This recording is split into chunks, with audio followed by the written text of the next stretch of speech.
എല്ലാ കൂട്ടുകാർക്കും ശുഭരാത്രി നേർന്നുകൊണ്ട് നമുക്ക് നേരെ സേതുവിന്റെ പല്ലവിയുടെ നാളത്തെ നല്ലൊരു പ്രൊമോ വിശേഷം കേട്ടാലോ.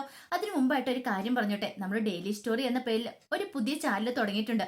അപ്പൊ ആ ചാനലിനകത്തായിരിക്കും നമ്മൾ അബിയുടെയും ജാനകിയുടെയും ഇഷിതയുടെയും മഹേഷിന്റെയും വേദയുടെയും വിക്രത്തിന്റെയും ഒക്കെ വിശേഷങ്ങൾ അപ്ലോഡ് ചെയ്യുന്നത്. അപ്പൊ ആ വിശേഷങ്ങളൊക്കെ കാണുന്നവര് ആ ചാനൽ ഒന്ന് സബ്സ്ക്രൈബ് ചെയ്യണേ. അതിന്റെ ലിങ്കുകളും കാര്യങ്ങളൊക്കെ താഴെ ഞാൻ ഡിസ്ക്രിപ്ഷൻ ബോക്സിൽ ഇടാട്ടോ. അപ്പൊ നമുക്ക് നേരെ വിശേഷത്തിലേക്ക് പോയാലോ. അങ്ങനെ ഇന്നത്തെ വിശേഷം നമ്മൾ കണ്ടു. ഇന്ദ്രൻ ഭയങ്കര സന്തോഷത്തിലാ. കാരണം രാജലക്ഷ്മി വന്ന് പറഞ്ഞ കാര്യങ്ങൾ അങ്ങനത്തെ കാര്യങ്ങളാണ്. രാജലക്ഷ്മി ചോദിച്ചു, അല്ലട മോനെ, പൂർണിമ അകത്തായതുകൊണ്ട് നിനക്ക് എന്താ പ്രയോജനം ഉള്ളതെന്ന് ചോദിക്കാം. പ്രയോജനമോ? അങ്ങനെയാണെങ്കിൽ ആ പല്ലവിനെ ഇവിടെ കൊണ്ടുവരാനായിട്ട് വരും സാധിക്കും അമ്മേന്ന് പറയണേ. പല്ലവിനെ കൊണ്ടുവരാനായിട്ടോ? ഇങ്ങോട്ടോ? നീ എന്തൊക്കെയാടാ പറയണേ? അമ്മേ, പൂർണിമ ഒരു കാരണവശാലും പുറത്തിറങ്ങല്. പൂർണ്ണം പുറത്തിറങ്ങാതിരിക്കാനായിട്ട് മാക്സിമം ട്രൈ ചെയ്യണമെന്ന് പറയണം. അതിനിപ്പോ എന്ത് ചെയ്യാൻ പറ്റും? നിന്നെ കൊണ്ട് എന്തെങ്കിലും പറ്റുമോ? അമ്മേ, അതിനാണ് നമ്മൾ നക്ഷത്രം കൂടുതലുള്ള പോലീസുകാരെ ഇറക്കണമെന്ന് പറയണം. നക്ഷത്രം കൂടുതലുള്ള അമ്മേ, ഇപ്പൊ അവിടെ SI അല്ലേ അവരെ തടഞ്ഞു വെച്ചിരിക്കുന്നത്. അപ്പൊ SIനേക്കാളും മുകളിലുള്ള ആള് വരണം. ഒരു കാരണവശാലും പുറത്തിറങ്ങല്. ഇല്ലാത്ത കുറ്റങ്ങളൊക്കെ ചുമത്തി നമുക്ക് അകത്താക്കണമെന്ന് പറയാണ് പൂർണിമേനെ. എടാ, അതുകൊണ്ട് എന്ത് പ്രയോജനം? അങ്ങനെ വരുവാണെങ്കിൽ പല്ലവിക്ക് പിന്നെ പൊന്നുമടത്തിലൊരു പിടിച്ചേപ്പില്ലാതെ വരും. ആ സമയത്ത് പല്ലവിക്ക് ഇങ്ങോട്ട് വരേണ്ടതായിട്ട് വരുമെന്ന് പറയാം. നിന്റെ ബുദ്ധി അപാരം തന്നെ. പക്ഷേങ്കില് അങ്ങനെ ആരെ കൊണ്ടുവരും? അമ്മ, എന്റെ പരിചയത്തിലുള്ള ഒരാളുണ്ട്. എനിക്ക് ഭയങ്കര വേണ്ടപ്പെട്ടതാ. DYSP. ഞാൻ അയാളെ കൊണ്ട് കാര്യങ്ങളൊക്കെ സംഗതികളൊക്കെ അങ്ങ് റെഡിയായിക്കോളാന്ന് പറയാം. നടക്കും അതുമല്ലോ. പിന്നെ നടക്കാതെ എവിടെ പോവാനാ? പൂർണ്ണിമ ഒരു കാരണവശാലും പുറത്തിറങ്ങരുത്. പൂർണ്ണിമേനെ പുറത്തിറക്കാതിരിക്കാനുള്ള വഴിയാമ്മ ഞാൻ നോക്കിക്കൊണ്ടിരിക്കുന്നത്. ഇനി ഈ ഇന്ദ്രന്റെ കാലവാ വരാൻ പോന്നേ. എനിക്കിട്ട് പണി തന്ന ആ സേതുവിനിട്ടും പല്ലവിക്കിട്ടും ഞാൻ തിരിച്ചു പണി കൊടുക്കാനായിട്ട് പോവാ. അധികം വൈകാതെ അങ്ങ് നടക്കും എന്നും പറഞ്ഞുകൊണ്ട് ഇന്ദ്രൻ നിലത്തെങ്ങും അല്ല നിൽക്കുന്നേ. ഇന്ദ്രന് ഭയങ്കര സന്തോഷം. കാരണം ഇങ്ങനൊരു അവസരം വീണ് കിട്ടി. പിന്നീട് ഇന്ദ്രൻ അതിനെക്കുറിച്ച് അന്വേഷിക്കുകയാണ്. എന്താ കേസ്, എങ്ങനെയാന്നൊക്കെ. അപ്പോഴാണ് ഇന്ദ്രൻ ആ കാര്യം അറിയണേ. ശ്രീഹരിയുടെ ഓട്ടോറിക്ഷ കത്തിച്ചതും പിന്നീട് പൂർണ്ണിമേനെ സംശയിച്ചായ കാര്യങ്ങൾ, ഗുണ്ടാജയനകത്തായ കാര്യങ്ങൾ. ഓഹോ, അപ്പൊ അങ്ങനെയാണ് കാര്യങ്ങൾ. അന്ന കാര്യങ്ങൾ കുറച്ചുകൂടെ കാര്യങ്ങൾ എളുപ്പമായി.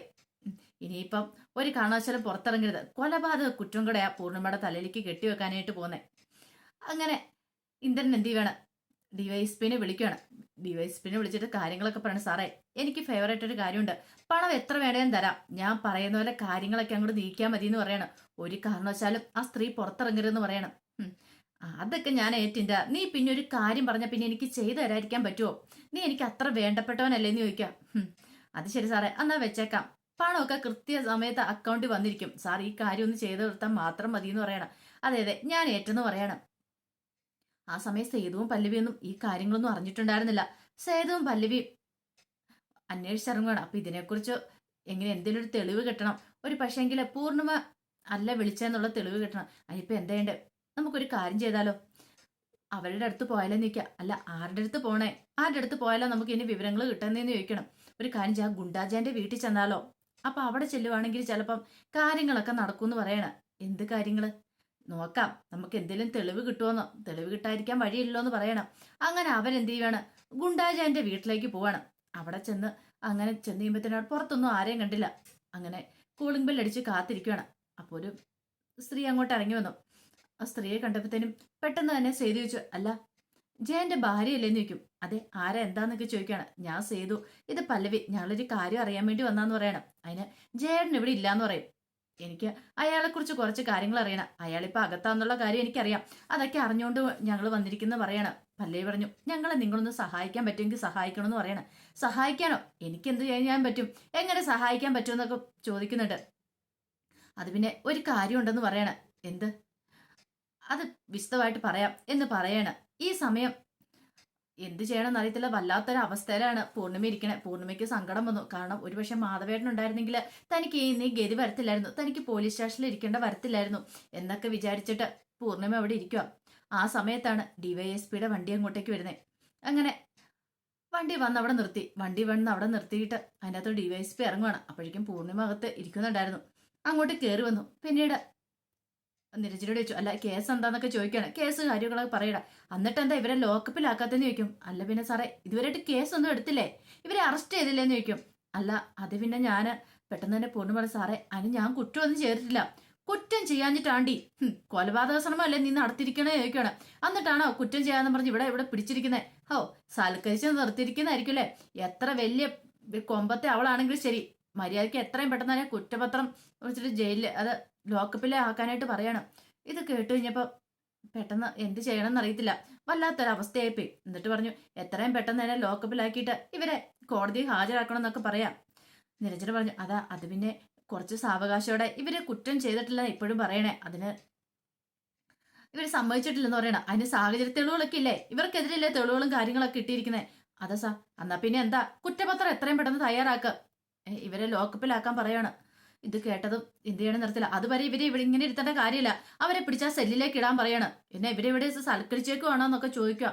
അവസാനം നിരഞ്ജനയ്ക്ക് ചെയ്യാതിരിക്കാൻ പറ്റില്ല. കാരണം സുപ്പീരിയർ ഓഫീസർ പറഞ്ഞു കഴിഞ്ഞിട്ടുണ്ടെങ്കിൽ പിന്നെ ചെയ്യാതിരിക്കാൻ പറ്റില്ല. കാരണം തെളിവുകളെല്ലാം പൂർണ്ണിമയ്ക്കെതിരാണ് താനും. പൂർണ്ണിമേനെ അങ്ങനെ സെല്ലിലേക്ക് കൊണ്ടിടുവാണ്. പൂർണ്ണിമ പൊട്ടിക്കരയോ സെല്ലിനകത്തിരുന്ന. ചെയ്യാത്ത കുറ്റത്തിനാണ് ഇപ്പൊ ഇതിനകത്ത് പെട്ടിരിക്കുന്നത്. പൂർണ്ണിമയ്ക്ക് സങ്കടം കൊണ്ട് എന്ത് ചെയ്യണമെന്ന് അറിയത്തില്ല. വല്ലാത്തൊരവസ്ഥയെ പൂർണ്ണിമ അതിനകത്ത് ഇരിക്കുവാണ്. പിന്നീട് ഡിവൈഎസ്പി പറഞ്ഞു ഇവരെ എത്രയും പെട്ടെന്ന് തന്നെ കുറ്റപത്രം തയ്യാറാക്കിയിട്ട് ഇനി കോടതിയിൽ ഹാജരാക്കി ഇവര് കുറ്റം ചെയ്ത് സംഭവിച്ചല്ലോ ഇവരെ ജയിലിലേക്ക് വിട്ടോളാൻ പറയാണ്. വേറെ ഒന്നും നോക്കാനില്ല.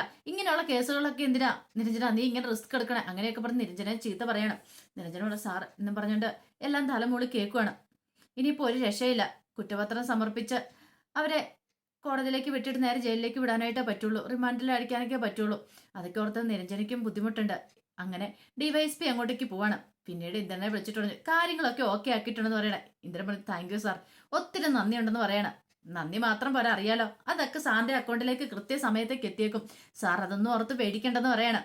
അങ്ങനെ ആ കാര്യങ്ങൾ സെറ്റാക്കുക. ഈ സമയത്ത് സേതുവും പല്ലവിയും കൂടെ ഗുണ്ടാജാന്റെ വീട്ടിൽ നിൽക്കണം. പിന്നെ അവരോട് ചോദിച്ചു അല്ല ഒരു കാര്യം ചോദിച്ചോട്ടെ, ജയൻ നിങ്ങളോട് വന്ന് കാര്യങ്ങളൊക്കെ സംസാരിക്കാറുണ്ടോന്ന് ചോദിക്കുക. എന്ത്? അല്ല അവനൊരു ഓട്ടോറിക്ഷ കത്തിച്ചായിരുന്നു. പിന്നീട് സേതു പറഞ്ഞു എന്റെ അനിയന്റെ ഓട്ടോറിക്ഷ കത്തിച്ചേ, പക്ഷെ അവന് കുറച്ച് പൈസയൊക്കെ ആ വകുപ്പിൽ കിട്ടിയിട്ടുണ്ടായിരുന്നു എന്നൊക്കെ പറയണേ. ഇത് കേട്ട് കഴിഞ്ഞപ്പോഴത്തേനും അവരൊന്നും മിണ്ടിയില്ല. അല്ല നിങ്ങൾക്ക് അതിനെക്കുറിച്ച് അറിവുണ്ടോ എന്നൊക്കെ ചോദിക്കുകയാണ്. അത് പിന്നെ ഒരു കാര്യം ചെയ്യാവോ, അവിടെ അക്കൗണ്ടും കാര്യങ്ങളും ജയനും തരാവോ, ഒരു പക്ഷെ പൈസ ഇട്ട് കൊടുത്ത് കാണുമായിരിക്കും, നല്ല ഉറപ്പുണ്ട്. അപ്പൊ അത് ആരുടെ അക്കൗണ്ടിൽ നിന്ന് വന്നെന്ന് അറിയുവാണെങ്കിൽ ഒരു പക്ഷെ പൂർണ്ണിമന് സംരക്ഷിക്കാനായിട്ട് പറ്റുമായിരിക്കും. കാരണം പൂർണ്ണിമയുടെ അക്കൗണ്ടിലേക്കല്ല അത്, പൂർണ്ണിമയുടെ അക്കൗണ്ടിൽ നിന്നല്ല ആ പൈസ വന്നിട്ടെങ്കിൽ ആരുടെ അക്കൗണ്ടിൽ നിന്ന് അറിയാൻ പറ്റുമല്ലോ. പെട്ടെന്ന് അവർ പറഞ്ഞു അല്ല അത് പിന്നെ സേതു പറഞ്ഞു അതെ അകത്ത് കിടക്കുന്ന ഒരു നിരപരാധിയാ, അവരെ രക്ഷിക്കാൻ വേണ്ടിയിട്ടാ എന്റെ അമ്മ അകത്ത് കിടക്കുന്നേ. ആ സമയം പല്ലവി നോക്കി അവര് ഗർഭിണിയാന്നുള്ള കാര്യം മനസ്സിലായി. നിങ്ങൾ പ്രഗ്നന്റും കൂടെ അല്ലേ, ഈ സമയത്ത് എങ്ങനെ കള്ളം പറയാൻ പാടുള്ളോ, ഒരു ജീവൻ രക്ഷിക്കാൻ വേണ്ടിട്ടല്ലേ, നിങ്ങളുടെ വയറ്റിലൊരു കുഞ്ഞല്ലേ എന്നൊക്കെ ചോദിക്കുകയാണ്. അങ്ങനെ അവരെ അവസാനം മാനസികമായിട്ടൊന്ന് ടോർച്ചർ ചെയ്ത് നോക്കുവാണ്, അടുക്കുവാന്ന്. അവസാനം അവർ പറഞ്ഞു ഞാൻ നോക്കാന്ന് പറയണം. അങ്ങനെ അക്കൗണ്ടും കാര്യങ്ങളൊക്കെ കൊടുക്കുവാണ്. അക്കൗണ്ടും കാര്യങ്ങളെല്ലാം കൊടുത്തു കഴിഞ്ഞിട്ട് സേതുവിനോട് പല്ലു പറഞ്ഞൊരു കാര്യം ചെയ്യാം, നമുക്ക് പോയി ഡീറ്റെയിൽസ് എടുത്ത് നോക്കാം, ആരുടെ അക്കൗണ്ടിൽ നിന്ന് ഇങ്ങോട്ട് ക്യാഷ് വന്നേക്കുന്നതെന്ന് എടുത്ത് നോക്കാന്നൊക്കെ പറയണം. അവരെന്ത് ചെയ്യുവാണ്, നേരെ ബാങ്കിൽ ചെന്നു. ബാങ്കിൽ പല്ലവിക്ക് പരിചയമുള്ള ആളൊക്കെ ഉണ്ടായിരുന്നു. അങ്ങനെ ബാങ്കിൽ ചെന്ന് ഡീറ്റെയിൽസും കാര്യങ്ങളൊക്കെ ചോദിക്കുകയാണ്. ഇത് ഏത് അക്കൗണ്ടിൽ നിന്നാണ് പണം വന്നിരിക്കുന്നതെന്ന്. കാരണം ഗുണ്ടാജയന്റെ അക്കൗണ്ടിലേക്ക്. അങ്ങനെ അവസാനം ആ വിവരങ്ങളൊക്കെ കിട്ടുവാണ് ഋതുവിന്റെ അക്കൗണ്ടിൽ നിന്നാണ്. കാരണം ഋതുവിനെ ആയിരുന്നു അവർക്ക് രണ്ടുപേർക്ക് നേരത്തോട് സംശയം ഉണ്ടായിരുന്നത്. ഋതു ഇങ്ങനെ കള്ളത്തരങ്ങളൊക്കെ ചെയ്യുമ്പോഴൊന്നും അറിയത്തുണ്ടായിരുന്നുള്ളൂ. അങ്ങനെ അവസാനം ആ തെളിവുകളൊക്കെ കണ്ടുപിടിക്കണം. അപ്പൊ ഋതുവാണ് ഇതിന്റെ പിന്നില്. പൂർണ്ണാമയ്ക്കൊരു ഇതില്ല. കാരണം പൂർണ്ണാമയുടെ ഫോൺ എടുത്തിട്ട് അവള് വിളിച്ച് അവള് കാര്യങ്ങളൊക്കെ സെറ്റ് ചെയ്ത് അക്കൗണ്ടിൽ നിന്ന് പൈസ ഇട്ട് കൊടുത്തിരിക്കുന്ന അവളാണ്. ഇത്രയും വലിയ ചതി ചെയ്തിട്ട് അവൾ അവിടെ ഇരിക്കുന്നത്. സേതുവിന് സഹിക്കാൻ പറ്റില്ല. സേതു പറഞ്ഞു ഇത്ര സമയം എന്റെ മനസ്സിലൊരു വിശ്വാസം ഉണ്ടായിരുന്നു, പക്ഷെ അതെല്ലാം തെറ്റിപ്പോയെന്ന് പറയണം. പല്ലവി പറഞ്ഞു എന്നാലും അവൾക്ക് ഇത്ര ക്രൂരമായിട്ട് സ്വന്തം അമ്മേനെ എങ്ങനെ വഞ്ചിക്കാൻ പറ്റി എന്നൊക്കെ ചോദിക്കുകയാണ്. അത് ഇത്ര കടുത്ത കൈയായിപ്പോയി എന്നൊക്കെ പറയണം. പിന്നീട് സേതു പറഞ്ഞു നമുക്ക് എത്രയും പെട്ടെന്ന് തന്നെ സ്റ്റേഷനിലേക്ക് എത്തണം, എങ്ങനെ പൂർണ്ണിമയുടെ കാര്യം അറിയത്തില്ലോ എന്ന് പറയണം. ഈ സമയത്ത് പൂർണ്ണിമനെ സെല്ലിൽ നിന്ന് ഇറക്കുവാണ് നിരഞ്ജന ഇറക്കിയിട്ട് പറഞ്ഞു അതേ കുറ്റപത്രം തയ്യാറാക്കിയിട്ടുണ്ട്, അതിനകത്ത് സൈൻ ചെയ്തോളാൻ പറഞ്ഞു. വായിച്ച് ഏൽപ്പിക്കട്ടെ എന്ന് ചോദിക്കട്ടെ. വേണ്ട മാഡം എന്താന്ന് വെച്ചാൽ എഴുതി ചേർത്തോ, എനിക്ക് കുഴപ്പമൊന്നുമില്ല, എന്നെ കയ്യാമം വെച്ചോ, എനിക്കൊരു പ്രശ്നമില്ലെന്ന് പറയണേ. കോടതിയിൽ എവിടെ വേണമെങ്കിലും ഹാജരായിക്കോ, എനിക്കൊരു കുഴപ്പമില്ല, ഞാൻ കുറ്റം ചെയ്തിട്ടില്ല, പക്ഷെ ചെയ്യാത്ത കുറ്റത്തിന് ഞാൻ അകത്താൻ പോന്നെ. ഇനി ആര് ചെയ്തെന്ന് പോലും എനിക്ക് അറിയത്തില്ല, ചെയ്യാത്ത കുറ്റത്തിനകത്തായാലും എനിക്കിനിയിപ്പോൾ വിഷമമില്ല എന്നൊക്കെ പറഞ്ഞുകൊണ്ട് പൂർണ്ണിമ പൊട്ടിക്കരയുവാണ്. പിന്നീട് കുറ്റപത്രത്തിലൊക്കെ സൈൻ ചെയ്ത് മേടിക്കുകയാണ്. അവസാനം പൂർണ്ണിമ ഇങ്ങനെ നിൽക്കുന്ന സമയത്ത് കോടതിയെ ഹാജരാക്കണം, കൈവിലങ്ങൊക്കെ വെക്കണമെന്ന് പറയണം. അങ്ങനെ പൂർണ്ണിമയുടെ കയ്യിലേക്ക് വിലങ്ങ് വെക്കാണ്ട് വരുമ്പോഴത്തേനുമാണ് സേതുവും പല്ലവിയും കൂടെ അങ്ങോട്ട് ഓടി കയറി വരുന്നത്. നിരഞ്ജന മാഡത്തിനോട് നിൽക്കും മാഡം കൈവിലങ്ങ് വെക്കാൻ വരട്ടെ എന്ന് പറയണേ. എന്താ സേതു എന്താ കാര്യം? പിന്നീട് സേതു ആ കാര്യങ്ങളൊക്കെ പറയണം. കാരണം അതിനു മുമ്പ് തന്നെ തെളിവുകൾ കൊണ്ട് ഹാജരാക്കുകയാണെങ്കിൽ പൂർണ്ണിമ മാഡത്തിനെ വിടാമെന്ന് പറഞ്ഞിട്ടുണ്ടായിരുന്നു, ആരാ ഇത് ചെയ്തേ എങ്ങനെയാന്നൊക്കെ ഉള്ള. അങ്ങനെ അവസാനം സേതു ആ തെളിവുകളൊക്കെ കൊണ്ടുവന്ന് ഹാജരായി കഴിഞ്ഞപ്പോൾ നിരഞ്ജന മാഡത്തിന് കാര്യങ്ങളൊക്കെ വ്യക്തമാവുകയാണ്. ആരുടെ അക്കൗണ്ടിൽ നിന്ന് പൈസ പോയിക്കുന്നത് എങ്ങനെ ഏതാന്നൊക്കെ. അങ്ങനെ പൂർണ്ണിമേനെ രക്ഷപ്പെടുത്തുവാണ്.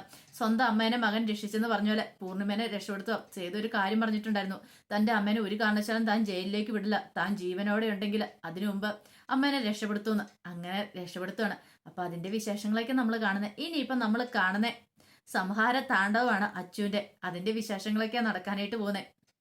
ഇനിയിപ്പൊ പൂർണിമ സേതുവിനെ തിരിച്ചറിയും, ഋതു ആരാ എന്താന്നൊക്കെ തിരിച്ചറിയും. പിന്നീട് പൊന്നുമടത്തിലൊരു ശുദ്ധികലശം തന്നെ നടക്കാൻ പോകുന്നത്. അതിന്റെ വിശേഷങ്ങളുമായിട്ട് നാളെ ഞാൻ വരാട്ടോ. അപ്പൊ എല്ലാരും മറക്കാതെ കാണണേ. അപ്പൊ ഇതിന്റെ ഫുൾ വിശേഷങ്ങളൊക്കെ രാവിലെ തന്നെ ചാനലിനകത്ത് അപ്ലോഡ് ചെയ്യട്ടോ. ഇതിന്റെ മാത്രമല്ല, ആദർശിന്റെ നയന്റെ കിരണിന്റെ കല്യാണം, ഗീതുവിന്റെ ഗോന്തിന്റെ എല്ലാവരുടെയും വിശേഷങ്ങൾ അപ്ലോഡ് ചെയ്യുന്നുണ്ട് കേട്ടോ.